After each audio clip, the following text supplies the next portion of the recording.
Welcome, everyone. Man. It's another week. Culture Club Half Hour. I'm Jeff Carvalho. Here, of course, Ben with Dietz. Ben Dietz, recapping the news. By the way, I want to give a bravo shout out to us and actually getting the last week's episode online in I think same day. So shout out to us for making the right time on that. How's your week, Ben?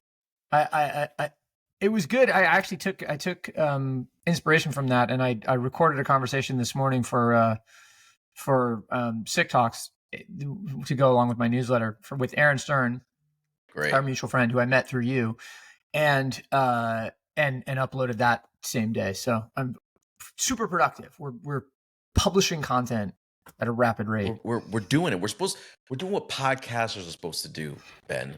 Speaking of Aaron, is Aaron's show still up?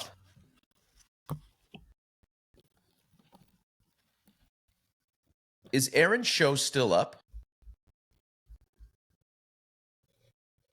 Yeah, it is up through the end of May. It's called Hard Copy. It's down at Water Street Associates in the Financial District, and it's great. You should go see it. Well, maybe not you, because it's going to be hard for you to see it, but other people should see it. I can take that road trip. You should. I should do it anyways. I mean, the thing is, it's a hop, skip, and a jump in terms of being able to get over there. Speaking of Miami, I want to start off by talking about F1 and the presence of F1. Interesting. Big shout out to the city for putting it together. I think one misconception is that it doesn't actually happen in Miami proper. It happens up in at the Hard Rock Stadium where the Miami Dolphins play, closer to Fort Lauderdale, and they shut it down. But it's just amazing the amount of energy that builds around this product. That builds around this brand when they come to a city. Ronnie timed his release, I think, of his Tag Your multicolors. You know what I mean? Like, for it, he was there presenting it. More than ever, you see actually become a launch pad, right? You're starting to see it as a launch pad for product. And I think that's important from the perspective of thinking about how far you can extend and reach and where you can show up. You know what I mean? Yeah, I do. I mean, I think it also speaks, though, to the recalibration of energy and spend around experiential moments. Right. I was having that conversation with Aaron a little bit today, I think, or maybe at Breakfast Club yesterday, but it like the idea that, we are devoting our attention back to the temporal and the physical from like the ephemeral and the ineffable, and that's exciting because it means that we're going to be back to relating to people again. You know where it was? I had a long conversation with somebody at Brand, the AI conference that I went to yesterday, which is why I couldn't record on Wednesday as we typically do, because the implications of AI are such that when it gets things right, it will essentially disappear into the background and it'll just work, and things will be made better by it. But we will have to do a lot less stupid busy work, and so consequently we'll have more time, and they'll become more of a focus on us interacting personally, because the LLMs, it turns out, can't operate well at all without human involvement. Ben, you should for those that may not be aware of what an LLM is, please describe it to folks. Sorry, large language model, which just means simply that it's an algorithm, artificial intelligence algorithm, trained on a large set of data, which it uses to essentially create its output by assessing what is the most likely next word or the most likely next feature to any response based on what has happened in the past. Right. But it was funny. It was like my favorite speaker from last year, this guy Tim Huang, talked yesterday about the fact that if you speak emotionally to an LLM, and when I say speak, I mean you could type this or you could speak it. The ones that are voice enabled, you can speak it. But if you speak emotionally to an LLM, it is more likely to perform better. Really? When you put, exactly. So how do you get tonality out of a line of typed text? Well, it's I mean, it's not even tonality. It's emphasis. It's like emotionally based emphasis. The example he used was that there are statistical evidence that says that if you ask an LLM, the example he used was if you ask an LLM to give you a set of recommendations and make sure that the LLM doesn't discriminate against any group of people for any reason, right? So that could be race, sex, color, creed, sexuality, nation of origin, whatever. The LLM will do a good job. But then if you go back to it and you say, it's really important that you not discriminate, it will give you better results. Interesting. And then if you say, no, I really, really need you to not do it, you essentially just adding the word really, like emphasizing it, and the results get better and better as a function of that. Like the computer, the algorithm sort of understands like, oh, actually, right, this isn't a casual request. I mean, to your point, it's it's going to fade into the background for those that use WhatsApp, especially on mobiles. They've actually Meta's integrated their AI as a command line chatbot. Right. You can actually go in, you can type words, and it's funny. Like my son used to spend a lot of time like on Roblox on my phone. I don't know, when his sister's like doing something. Now he's in ChatGPT and just actually putting in prompt words, or sorry, not ChatGPT, Meta's AI, which I forget the name of what it is now. I don't know. Have you seen it? Gemini is the Google one. Claude is the Anthropic one. Yeah, I don't know. No, I haven't. I haven't messed around with the Meta one at all. Regardless of what it is, it's become, for those that spend more and more time in chat, which I think the majority of large urban Asian markets understand what you can do in chat line, excuse me, or at least with prompts that are, preloaded for you in that sense. We're getting in the United States, and certainly I think in North America, and even in Europe, between WhatsApp and Telegram and iMessage, like we do so much more within that line of our messaging.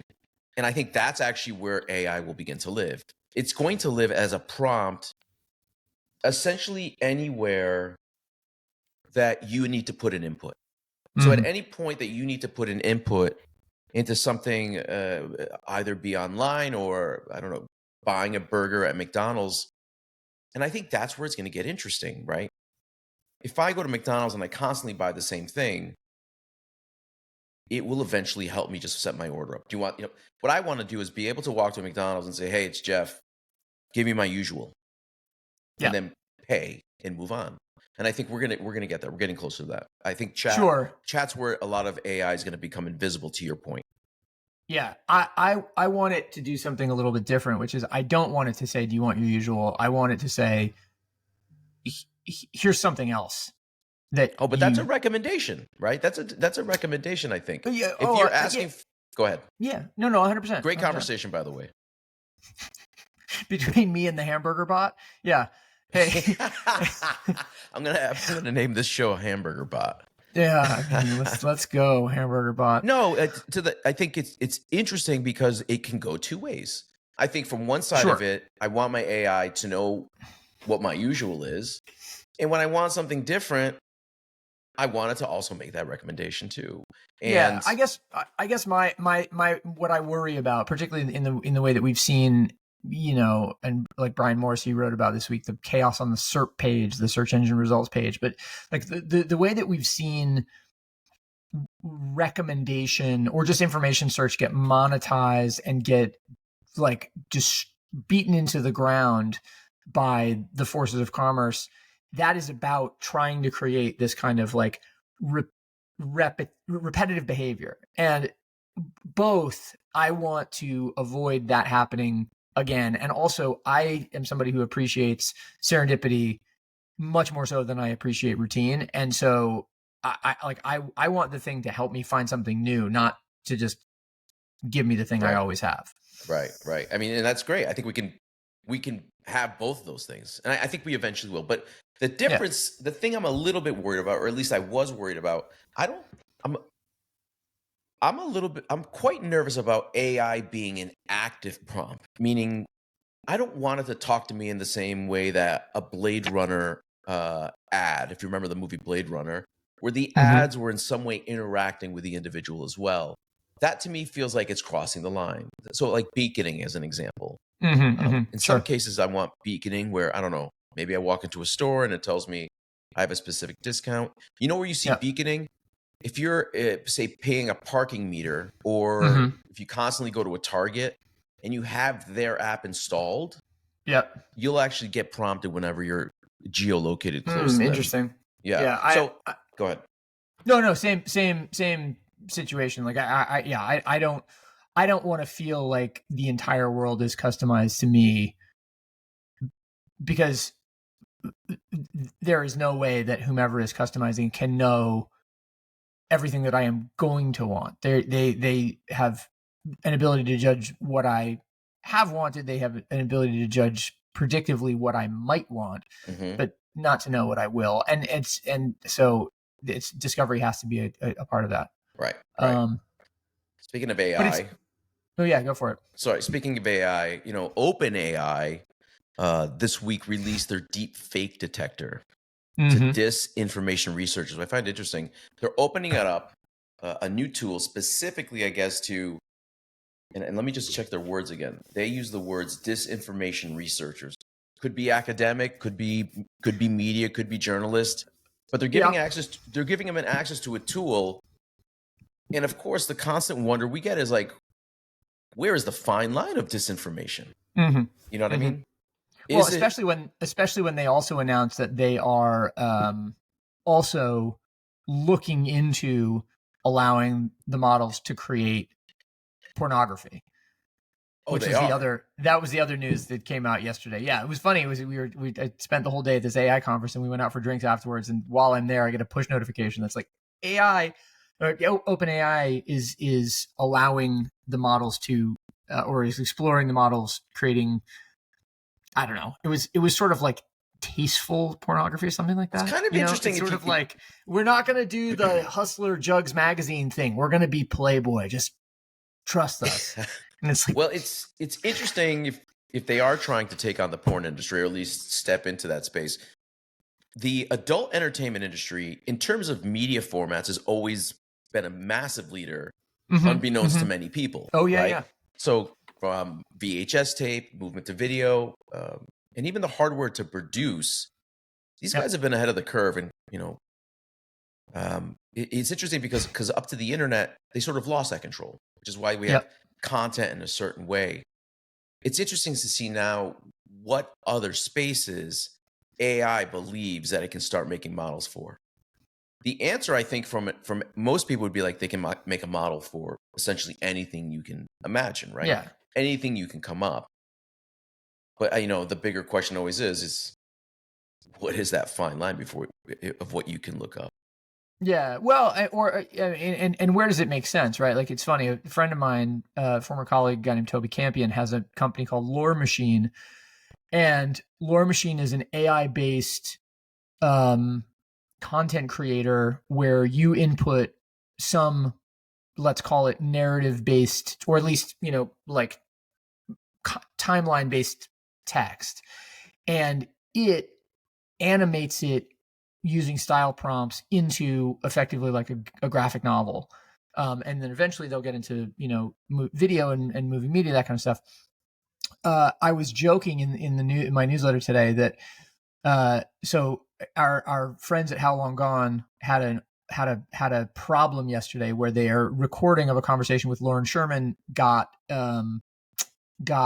it corrupted or deleted or something. It didn't get recorded. Okay. But they had a transcript. So instead of, they published the transcript, and I was just saying, like, somebody should send Toby this transcript, and then Toby can turn it into a graphic novel. Now, does How Long Gone make sense as a graphic novel?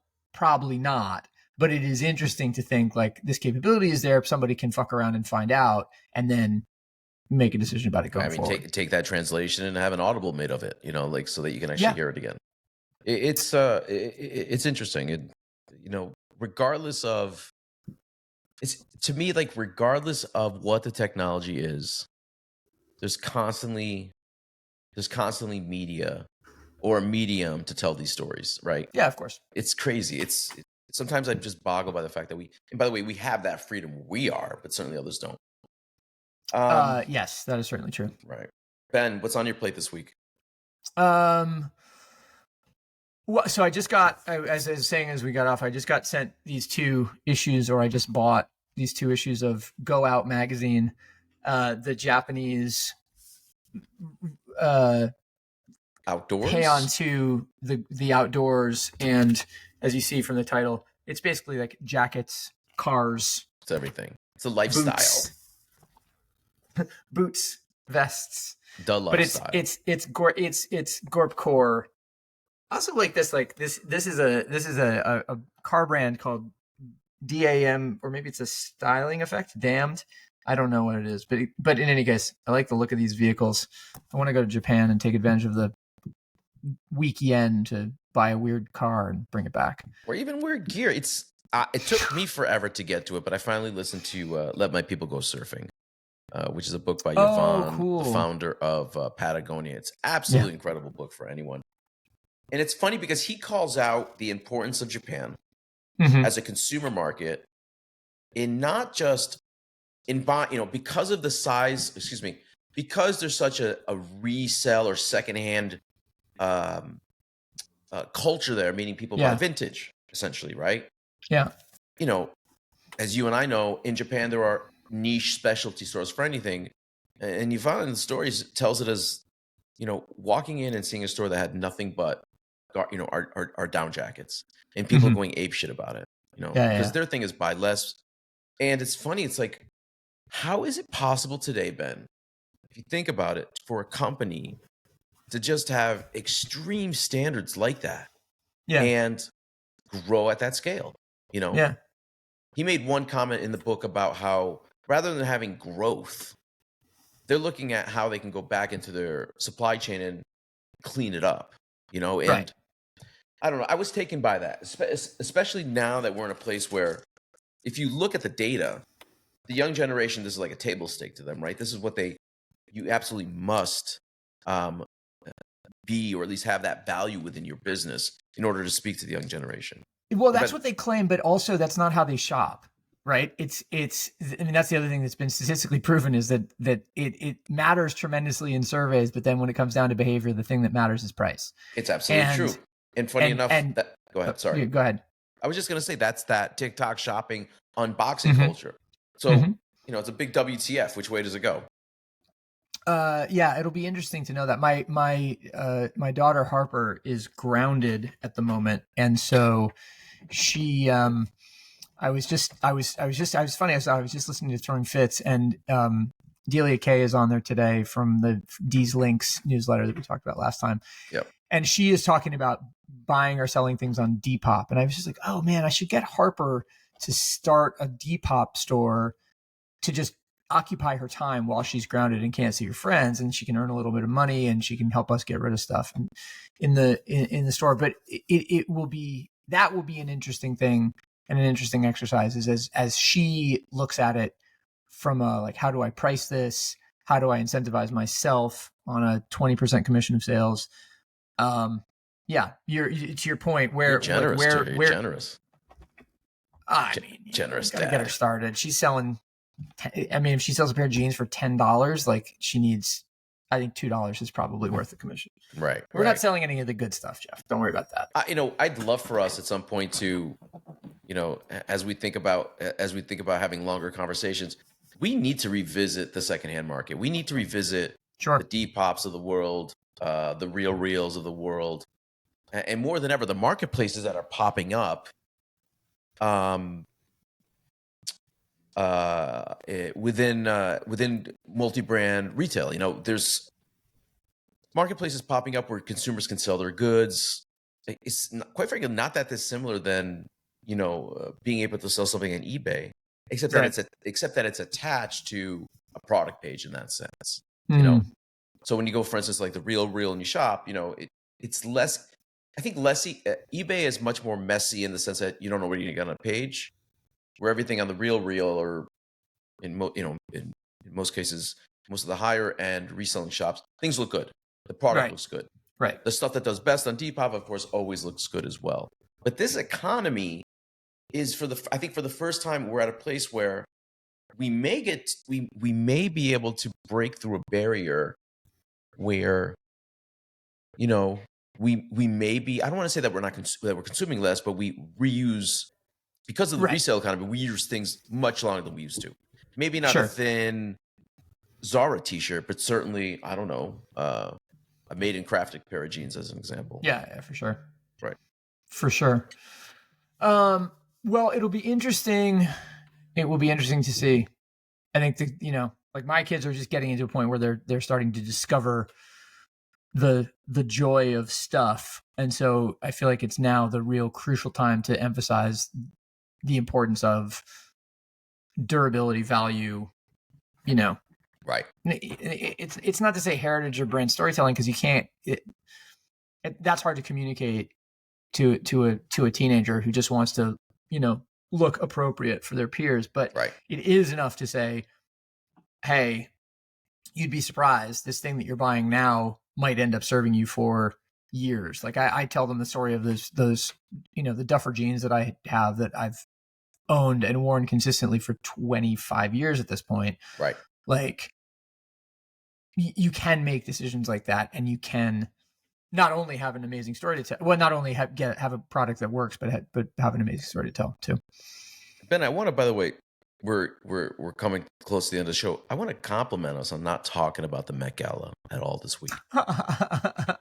Well, I mean, we kind of did, right? Like that's what Chris and Lauren and Jason were talking about. But yeah, I mean, it's so. I think my whole thing about that, it's like the Drake and Kendrick beef, in that it is so. We didn't talk about that either. I know, it's so of the minute, and it's so totally enveloping and overwhelming to try to understand everything and try to get your hands around it, that it's sort of like you either go all in or don't bother, and I can't be bothered. And I agree. I think if we think about it, I highly recommend folks listen to Popcast with our friend John Caramonica, and I think Joe Coscarelli is the other guy. Joe Coscarelli, yeah, right. He's also the other music writer over there. Their extra show, which is not, I don't believe it's on the podcast feed. You can find it on YouTube. They spend it's on Spotify. It's on Spotify too. Yeah. Their 20-minute take, I think, from a couple days ago, is absolutely amazing. I think they filmed it on Monday or Tuesday.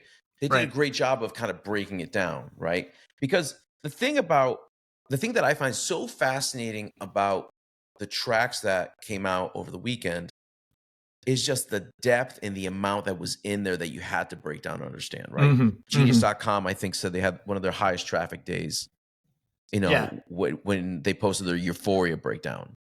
I would imagine that to be true. And the other interesting thing, there was a bit of corollary news this week, which was that Spotify is introducing lyrics on screen as song plays. They're introducing that into a paid tier or a higher tier. So they're getting rid of it. No, they're not getting rid of it. They are making it a benefit of paid membership, whereas at the moment it's available for free. Right. But it's sort of like it's a nod to fandom and just the importance of cultural capital, right? It's like if you really want to know what's going on in that song, you need the lyrics, and if you don't pay the money, you don't get the lyrics, and then you don't get the cultural currency, and then you can't sit at the cool kids' lunch table anymore, and you have to change schools. You have to change schools. On that note, in terms of like changing a subscription tier, this one's not going to make news. It may make news once enough people kind of come up together and be like, hey, hold on a second, I have that membership and I don't want it. Rolling Stone magazine, the great American rock magazine that's been here since the Vietnam era and beyond, and it's been through a bunch of different hands, and it is doing pretty well. When I was in high school, in the time when we were in high school, you may not know this, Ben, but you could send $100 to Rolling Stone and have a subscription, a lifetime subscription. Oh, no shit, really? Right, yeah. No, I didn't know that. So I remember paying $100 as a 16-year-old, and today they announced that they're moving all of the lifetime subscribers to a digital-only format. So no longer will we get print. We will get the full issue, front to cover to back cover, but we're not going to have the physical. And I have to say, I'm a little bit disappointed. I love getting, a copy of Rolling Stone. Yeah, of course. So it's a little. I'm a little bit annoyed on that. Wow, that's interesting. Actually, it's funny. My father, when he was the president of the Dietz company, and this is in probably '89, when he was flying a lot. He was going to Hong Kong a lot because that's where manufacturing was done for a bunch of the company's products. He bought a lifetime Admirals Club membership for American Airlines. So he's got no more chasing status, no more points runs. He's just in the Admirals Club for the rest of his life. Wow. Which is sort of funny, That's a but flex. it's like they will not make that deal anymore, right? And I think increasingly everybody is kind of figuring it out, and it's interesting to me because it's like, on the one hand, I'm sure the actuarial model says there's no way to make money on this long term, because what you're doing is you are incentivizing your most active users to use you even more actively, right? At the cost of more passive users who are higher margin. But by the same token, it just feels like, I mean, based on what you just described, it sounds like you've been reading and receiving Rolling Stone for 25, 30 years, and now absolutely, even now they're taking away a thing, and it's like, that to me is like, okay, so why don't we just murder our brand advocates here? Seems like a good idea. It's one of the most consistent things in my life over the last 25 or 30 years. But anyway, I don't think it's going to make news.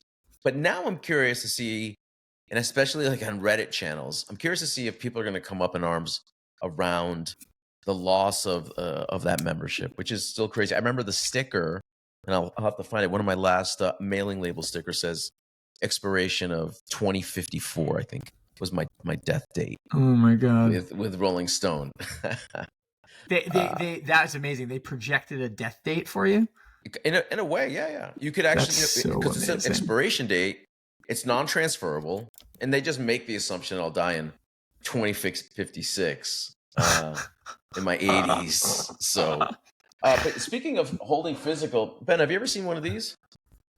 I'm sure you have. You've probably watched a video or two on YouTube. Oh, is it a Blu-ray? No, this is it's a laser disc? No, this is a vinyl stamper. This is the records that you listen to are pressed against one of these. Why do you have that? Well, a friend of mine is working now on what I thought was a new record plant called New Press Vinyl here in Opelika in Florida.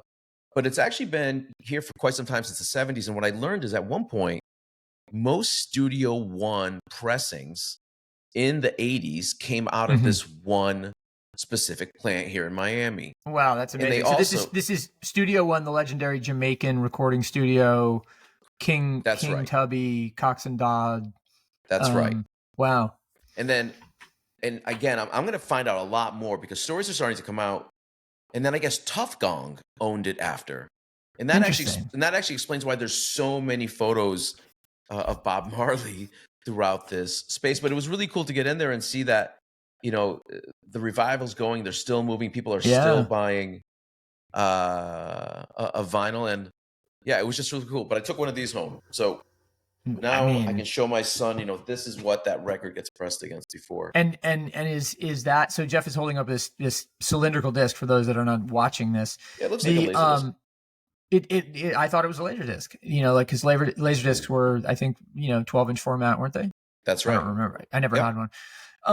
Does that have imprinted grooves? It does, in other words, so, all right. So what, do you know what record? I don't know what's on this. They literally have so many. What I do know is that it can be used roughly around. It's used to make roughly around 500 pressings, so you can use it. Right. Got it. Okay. And it's really interesting because it does have a shelf life. You eventually wear these things out. Yeah. But it was super cool. Just looking at those guys fixing this old machinery. And by the way, it's incredibly manual. Yes, there are automatic machines and computer driven. But there's still these hand presses where, work gets done and it takes some time, By the way, I wanted to, that is one quick thing. Oh, we're running out of time. We can't talk about it. I want to talk about Kernel, the Steve L's fast food concept, vegan fast food concept with the robot arm. I was listening to Kara Swisher talk about it this week, but I will tell you what, I'll go and have some food at Colonel before the next episode, and then we can talk about Colonel as we go. Sounds good. Anyway, man. everybody. So this has been Culture Club Half Hour. Thanks for tuning in. Subscribe if you don't already, please. Leave a comment, share it with friends, send us suggestions for topics. Please. Collect record presses, Collect all records. that sort of stuff.